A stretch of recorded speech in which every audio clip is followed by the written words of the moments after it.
係有啲咩吩咐我喺度？我知道咧，青年活動委員會啦，得到區議會支持啦，包括撥款啦，包括動員啦，對我哋支持好大。咁所以咧，特別感謝區議會啦。咁尤其是你作為主席啦，想透過你去俾青年人一啲支持嘅説話。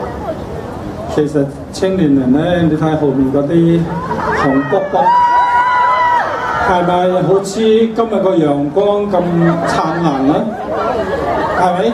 香港明天咧，你哋係個支柱嚟㗎。香港明天係屬於你哋嚟㗎，啱唔啱啊？20年前個回歸，1997年，今年就啱啱20年。我相信咧，有啲係回歸嗰時候咧，就應該係得3歲5歲到。呢啲學生唔可以當你個秘密，我相信你哋都係有做到。有個未出，應該有一個未出世，係咪？兩個未出世，兩個未出世。所以咧，我話就係頭先主席問翻香港，就係你哋身上着嗰個顏色衫咧，就係你哋年輕人個朝氣，又係你哋個未來。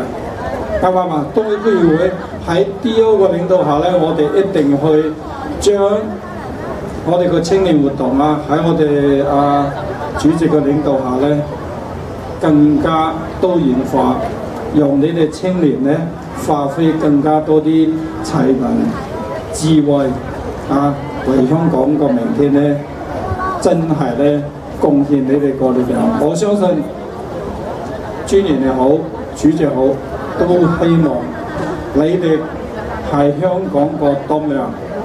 多謝大家個努力，好唔好？多謝晒。我估我哋嘅分享差唔多，如果唔係就阻住大家。